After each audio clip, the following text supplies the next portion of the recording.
शेख साहब, बहुत शुक्रिया आपके वक्त का। आपके दौर में भी हमने ये देखा कि बारहा इस तरह के हादसा पेश आए और अब ये इतना बड़ा हादसा पेश आ गया। किसकी गफलत है, क्या समझते हैं?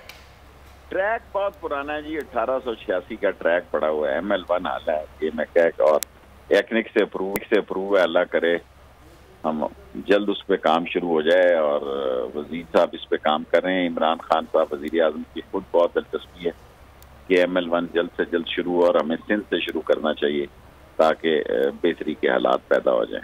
Thank you.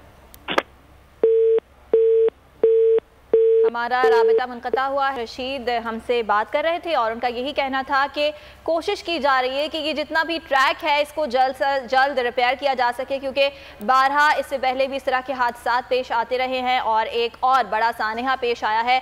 30 से ज़ायद अफराद जाँ बहक हो चुके हैं, जबकि अभी जब रेस्क्यू ऑपरेशन मुकम्मल होगा तो फिर ये वाज़ेह होगा कि मज़ीद कितनी हलाकतें हुई हैं।